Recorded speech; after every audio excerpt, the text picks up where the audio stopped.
Hey, welcome back everyone.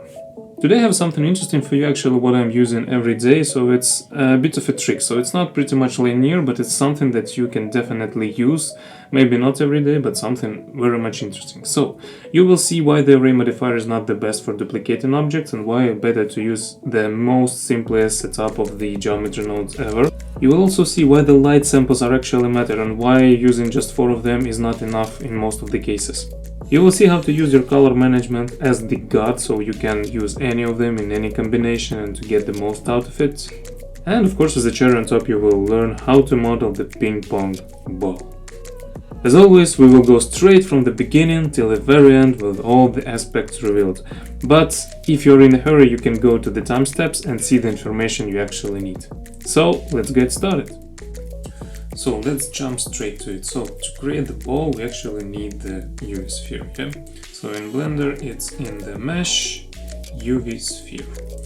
Also, let's make it smooth. So right click and shade smooth, and also let's add a bit of subdivision so we will have a bit more geometry to work with, and also the edges will be more smooth. Not much, 1 is more than enough, 2 is also good, but 1 I think is the best one.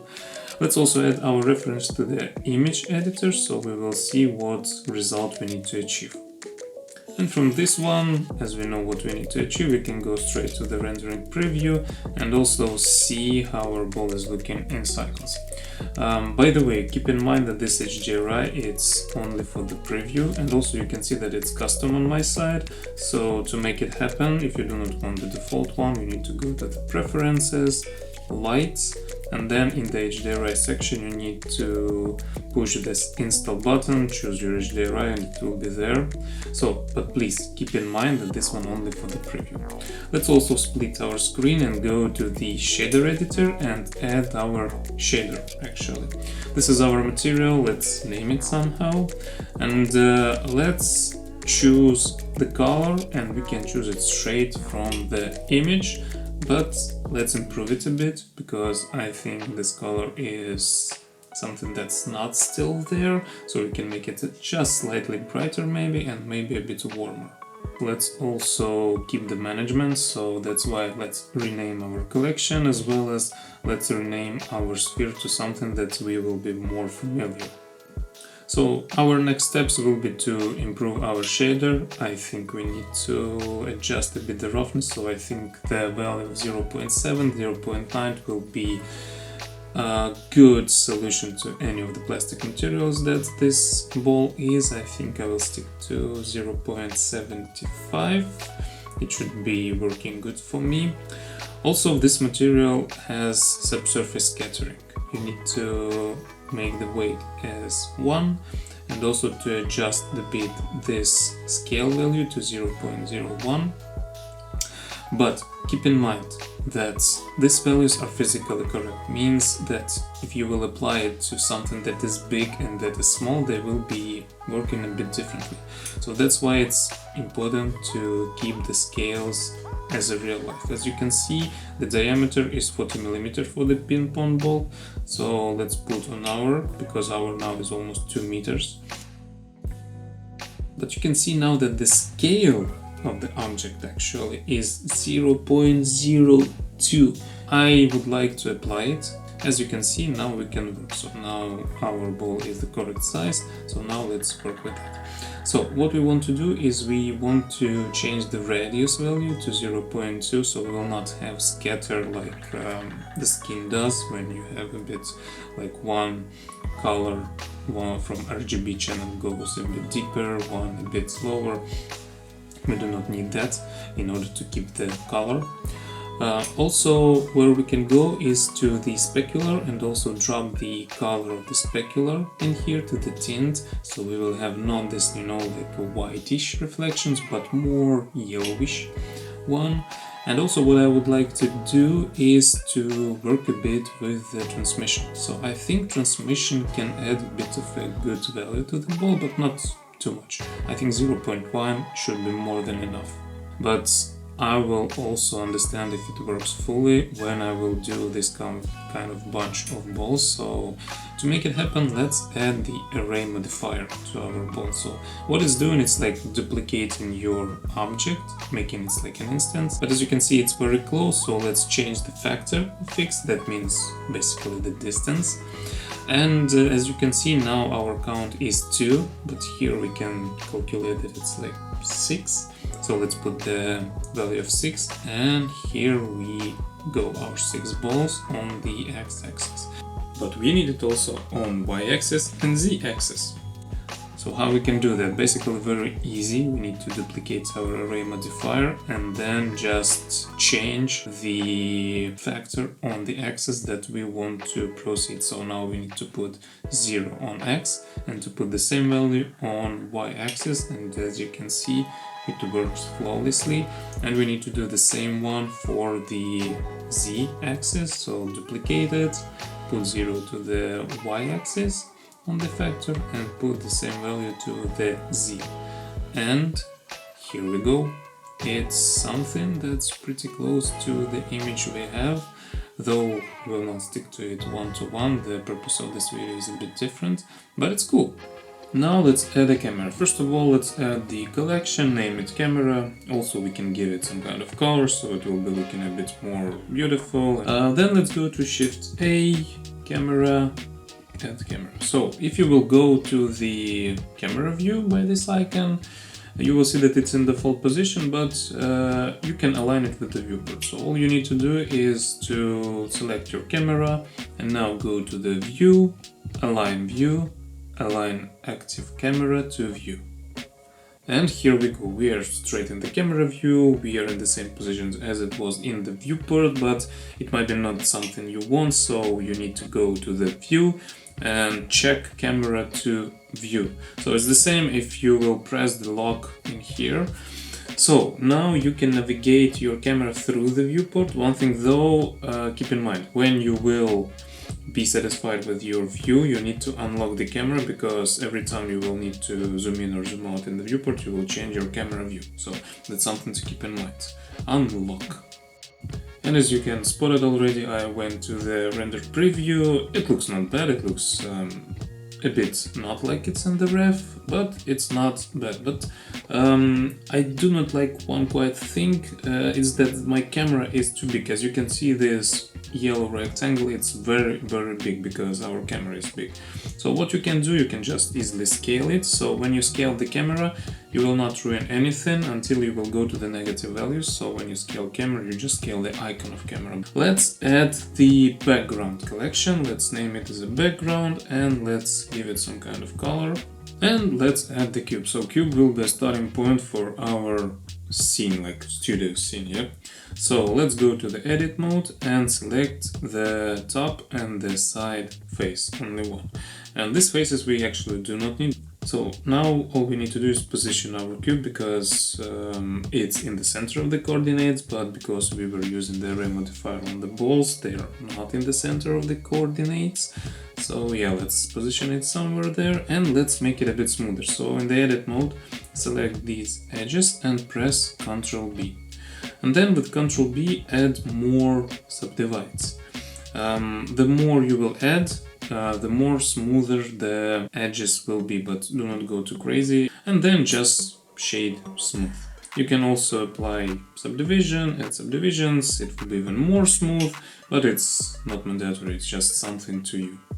Okay, great. Now let's go to the render preview, and as you can see, it's looking good, but I see a lot more than I want to. I want to see only that's in the camera. So for that purpose, you need to go to the camera view as per now, press Ctrl B and drag your mouse across the borders of the camera. And with this option, it clips everything, but only shows you the camera view. It saves you a lot of memory and it makes your previews way faster. The next step, I would like to have scene light and scene world, so it's something that we will have in the actual render, because till that it was just the preview that's HDRI pre-installed in Blender, as you can see. But if you will press scene world, there is nothing because you added nothing, so that's what we need to do.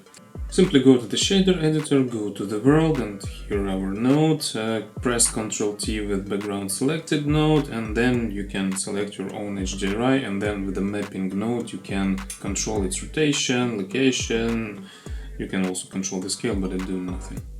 So as I was mentioned, you can control your HDRI with the mapping node, but what I like to do actually is to control it with the object. So in the most, I think in all of the softwares, you can control HDRI map by actually selecting HDRI map somewhere in the outliner, and then you can just rotate it like an object. So we can do the same. Let's go and add some sphere or any empty object you want. Also, let's rename it straight away, so we will not be confused what is where. And let's go to the texture coordinate node, and in the object field, just select it with the picker. So as easy as that. But it will not work for now, because all you need to do is just connect object to vector input. And now it will work. So now this object controls your HDRI rotation. So you can see how way easier it is now to control it, and I think it can bring you to a bit another level of assigning the light to your scene. And here we're just in the pure artistic work to make your image pop up with the HDRI you have. I think this one works pretty good for me, so I can actually move on. Before that, let's separate our object from the background, because it's actually the light. Let's give it some kind of color. It doesn't really matter, but better to manage it this way. And I want to add another light, because I think the HDRI doesn't lead it fully, so I can add some area light. I can put it somewhere on the upper part of the scene. And also with the movement, with the scale, I can control it, but it's too bright, of course, it's obvious. So I need to lower down the brightness around 1, at some point maybe even less, but I think it's quite good. Keep in mind one small control of the light, that if you will make it bigger, then your shadows will be more soft, means your light is scattered, so it will be not so bright. But if you will make it so small, then your shadows will be very sharp. So as you can see, I had a couple of them, but I'm not really happy how it looks, because you see there are a lot of tones of black shadows inside. So let's go to the light paths and change our settings from default to something like 8. And as you can see, immediately it starts to work way better. So now you can see how, let's say, 1 or 0 works, and then how 16 works. Do not go too crazy. 16 is something that you want to have. More than 16 doesn't make impact at all. It's just so small pixels that you cannot even notice. But if you will go crazy, what you will notice is the render time. So whenever you choose more than 16, you will have really big render times without any impact. So that's why it doesn't really matter. And as a proof of concept, I will now do 2 renders. And you will see that in 32 and in 16 it's completely the same. And here you go. So I will start with 16. Let's render it. So I will skip this part. So it took around like 1:43 seconds to make it happen. On the 32 I have stopped it somewhere in the middle of the process, because it was already looking good, so didn't was a mad thing. But what you need to see, that there is almost no difference. There is a little bit brighter part somewhere in here, but it's not like significantly, it's not something that you can significantly see. And if you will spend 5 minutes instead of 1.5 minutes, and you will have just slight brightness that no one will notice, it doesn't make sense.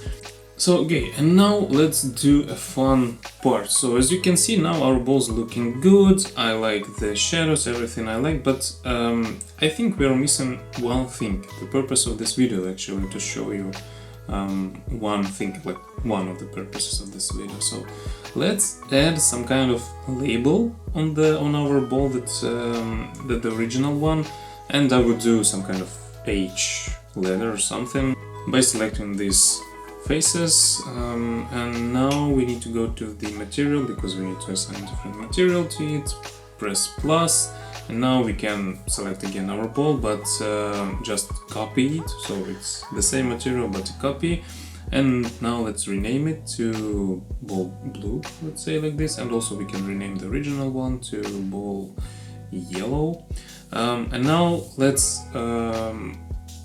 change the color of the blue. Yeah, it's obvious. So let's change it to something bluish. I think this one looks great, but there is nothing on the ball because we need to still assign it. So now we are assigned this material. So now our ball have two materials. And also let's play a bit with the material. At least we can separate it from the yellow one, so it will be a bit, different. And you already, I think, can see a cool, interesting thing, that our balls are all evenly looking at us. And that's something that our reference is not. It has randomness on the rotation, on a bit of the position. That's something we also want to have, but with Array Modifier we cannot do that. And that's the second part of this tutorial, to show you that there are another way to do that, and it's based in geometry nodes where you will have control over it. So what our steps are? We need to save our original ball. What we need to do now is to duplicate our ball, name it somehow that you will understand that it's only the ball, without any of the array modifiers, without anything, just a ball.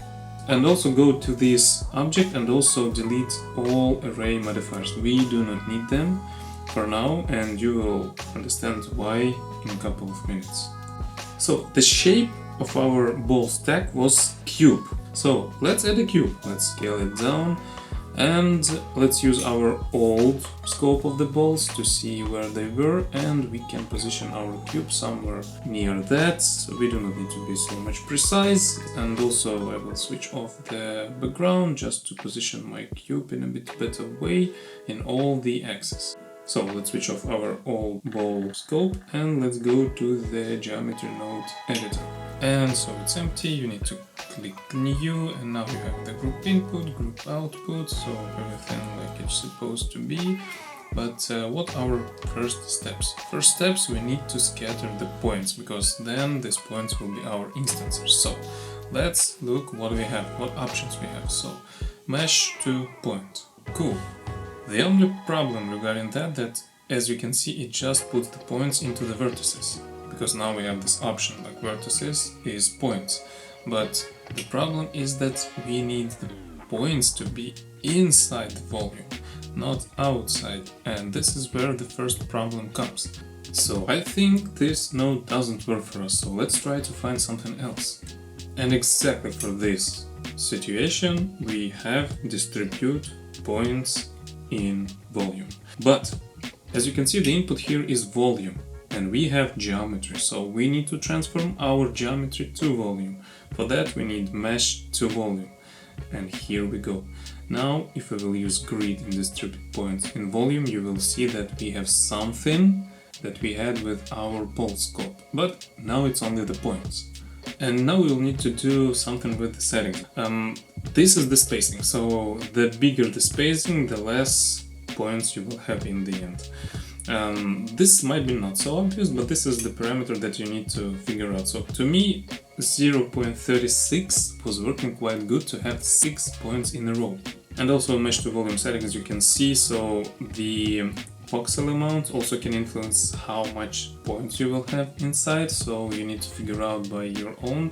And when we are happy with all the settings, all we need now to do is just to bring our ball to our node setup, so it will be our instancer. So simply drag and drop it there and connect your geometry to the instance. And you will see immediately our instancer here, so every point now our ball, but the scale is a bit different, so you need to figure out the scale. For me 8 was working quite well, but you might take a bit another value, and also switch off the ball, because we do not need it now. You can even check it in the render preview. Yes, looks cool, but you can tell me like, okay, H is still towards us, what the point? But the point that we now has rotation. And this rotation doesn't mean only rotate one ball and they will rotate all simultaneously, but this rotation means every point will have its own rotation. So let's say if you will take random value and put it to the rotation, you already will have something interesting.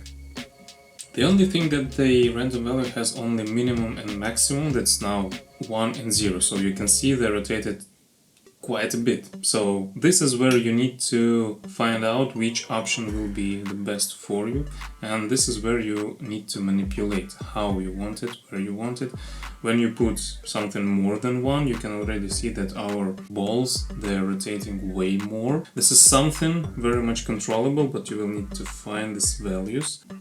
So as you can see, I ended up with these kind of values, and they were working quite well, but I think we can move it even further, because rotation is one thing, but on the position they're still even.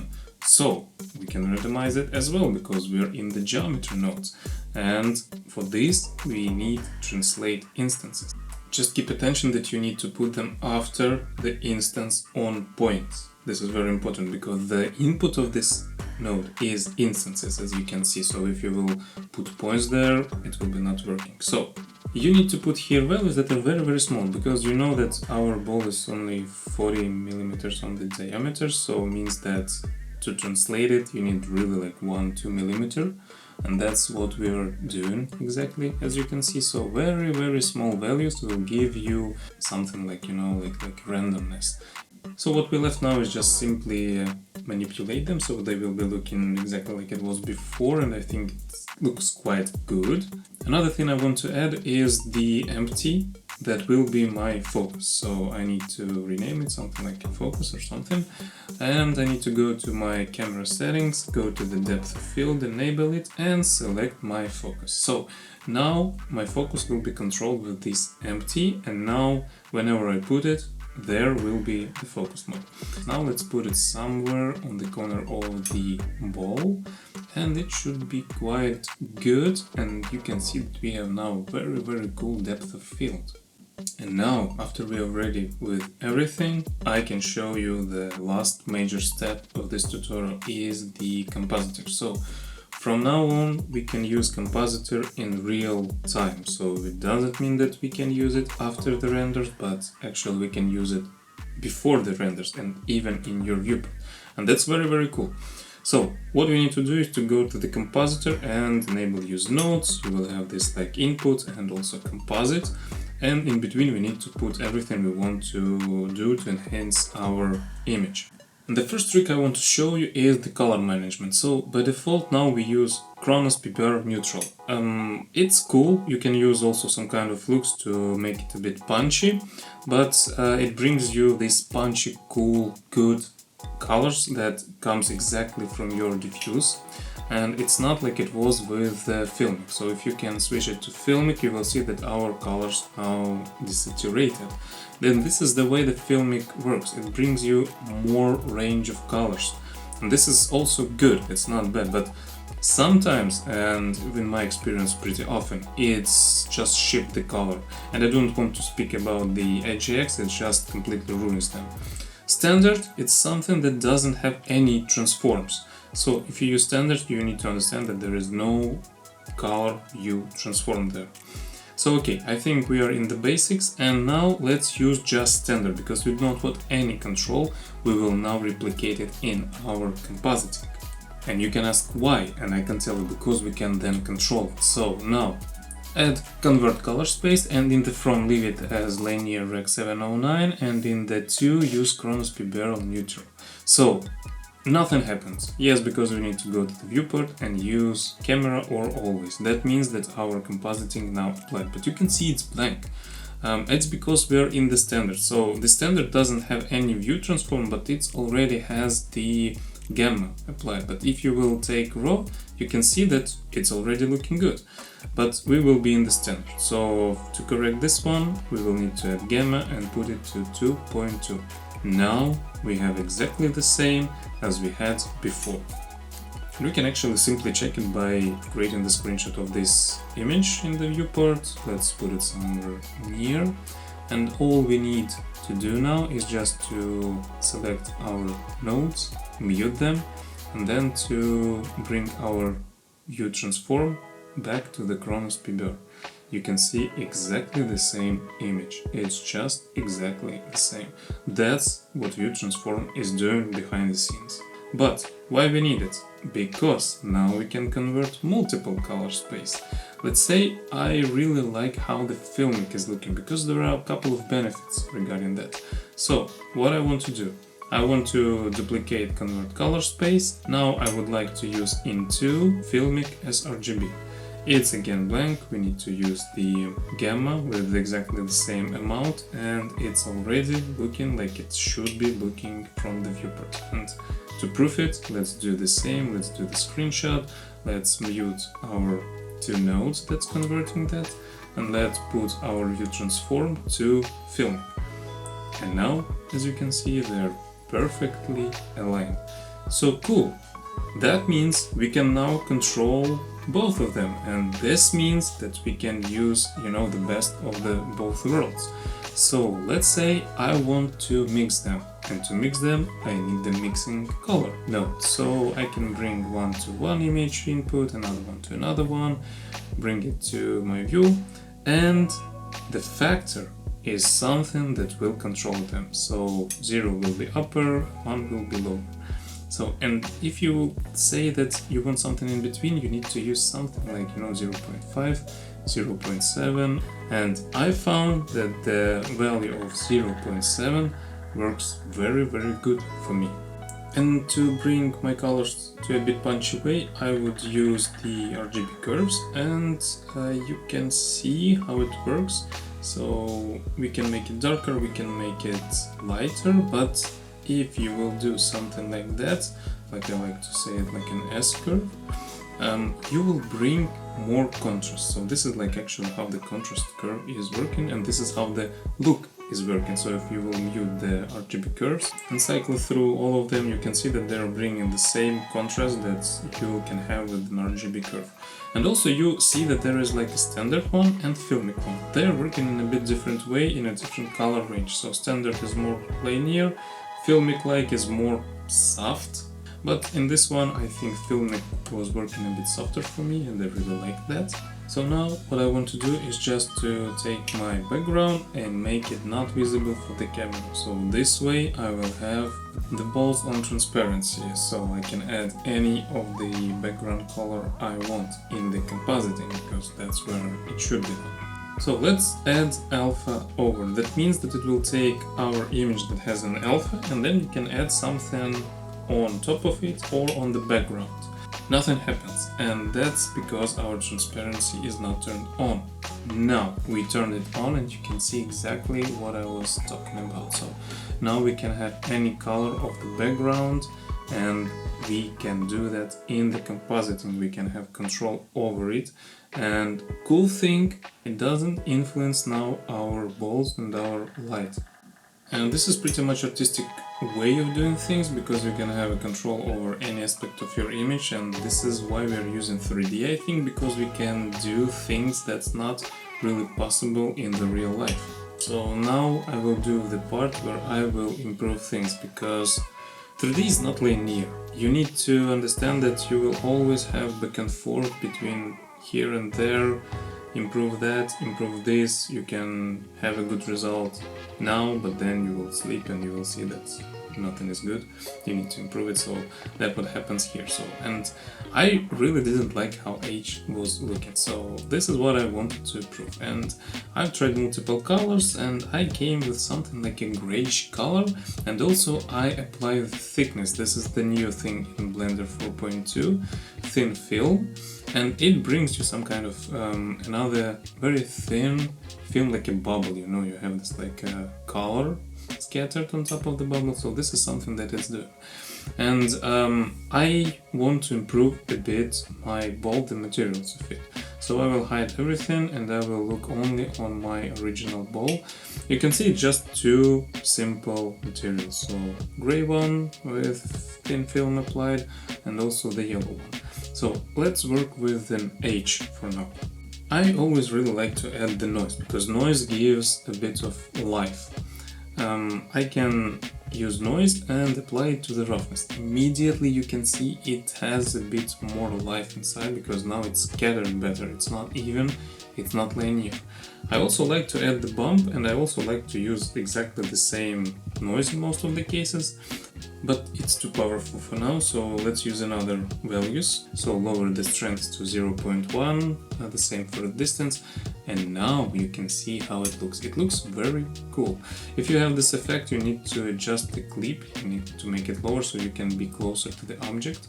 So it looks cool, kind of, you know, peel of the orange. What I can do now is that I can do some kind of mix, and I can use my noise, and I can use my gray color and my orange color to blend gray with an orange. Sounds complex, but you will understand what I mean now. So if I blend them, yes, now they're looking like a bit not like supposed to, because we have a lot of middle gray value in the noise, so that's why we need the ramp. With the ramp we can make sure that we have more whites or more blacks by sliding the sliders. And this is what happens. You can see that we have now more yellow in this edge that brings it like a paint, you know, because you have these gaps. Now what we can do, we can copy this node setup and bring it to the yellow material and just paste it and use exactly the same inputs, so the color to the base and the noise we can do for the normal one and for the roughness.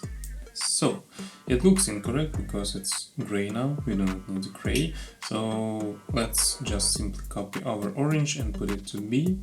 And on A input, let's make it a bit brighter, so we can bring like a white spots on the surface, and it will bring a bit of reality, because it will not be even surface. If you will take a preview of the color ramp, you will see that increasing it makes it looks smaller, so there will be smaller amount of them and it looks cool. But I really do not like that it looks like a peel of an orange, so that's why I want to bring color ramp, and I will make sure that we are using the almost same values but in the range. So it was 0.75, so let's use the range from 0.5 to 1. Why not?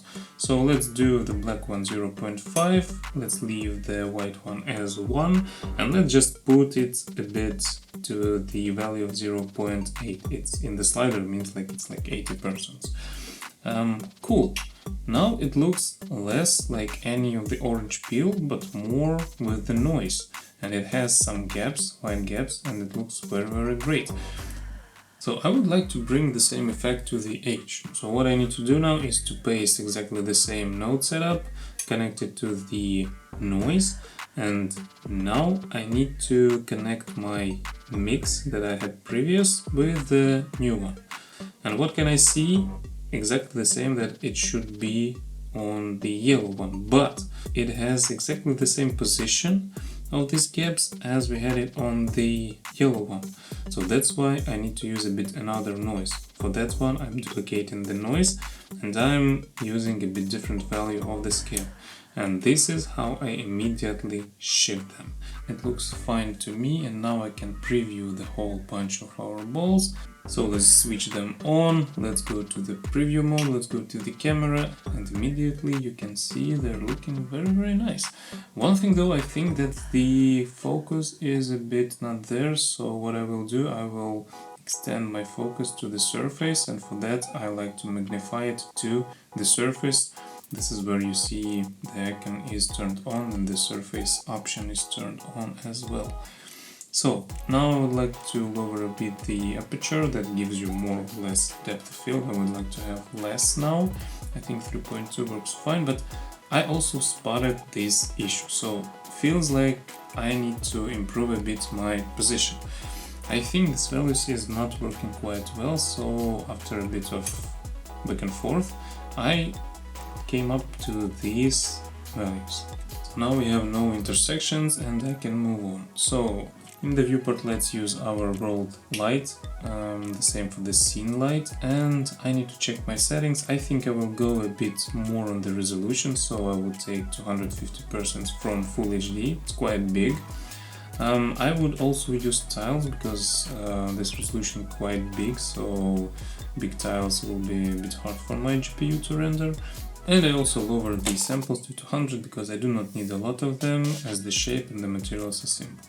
So after I'm happy, I hit the render button and I was waiting.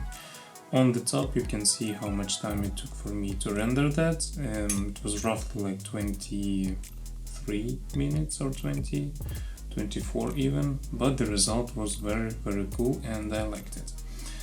But it's not the end. Though it looks cool, we can make it better. Any image needs compositing. And one thing that might be a bit confusing, what kind of compositing, because we already had it, you said. Yes, I did, but this was compositing for the render. Now we need the compositing of the image that we saved previously. So let's create the new scene, let's name it something like a comp. We can go to the compositing tab for simplicity. Okay, now let's use the use nodes, and we can see that the same nodes will appear. It's exactly the same as it was before, but do not confuse, this will not influence the scene, it will influence now the image. So bring the image, just drag and drop it, use viewer, and you can see that the colors are desaturated. That's because now the scene is using the filming. We do not need that, we need standard, because on standard we will have no transform, because our image was already saved with everything we wanted. We do not need no other transforms. Okay, great. So now let's add the first one, that is glare. I think it's the most popular one, and it's for a reason. Because it immediately adds you some kind of bloom effect that's looking always cool. So go to the fog glow, I think medium is good enough, and now the threshold. So the threshold is the lower, the more bloom you will have, but you need to understand that it might look not really much realistic. You can also spot the mix, so the -1 will give you original image, the 1 will give you what the threshold is doing to your image. So the more you add threshold, the less bloom you will have, and vice versa. The less threshold, the more bloom you will have.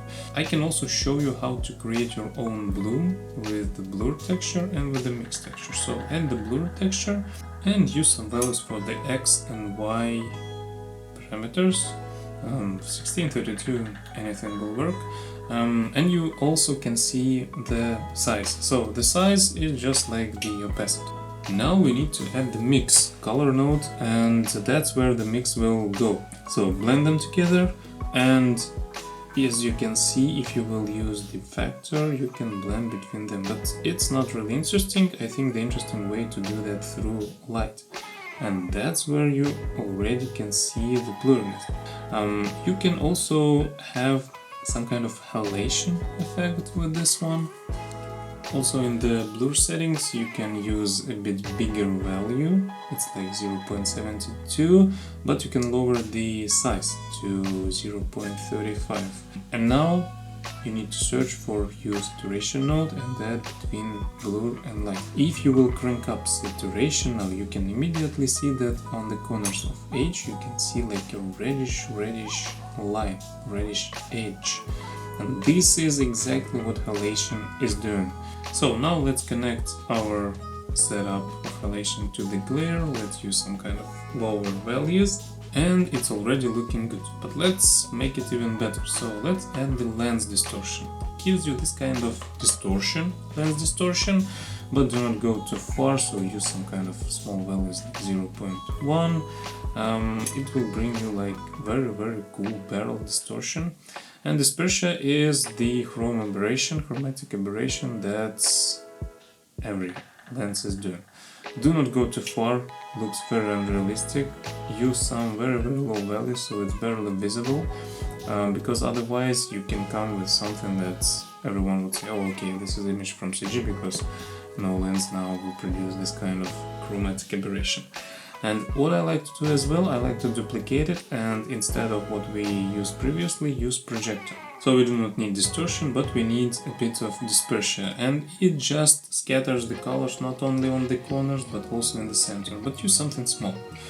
What I also want to add is the grain. So for that one I need to add the texture, and there is nothing. Yes, because our scene has nothing, and our texture menu that we can add texture is also hidden. So there is a bit of work here. So let's split our viewport and add the 3D viewport, add any mesh, and go to the texture pane.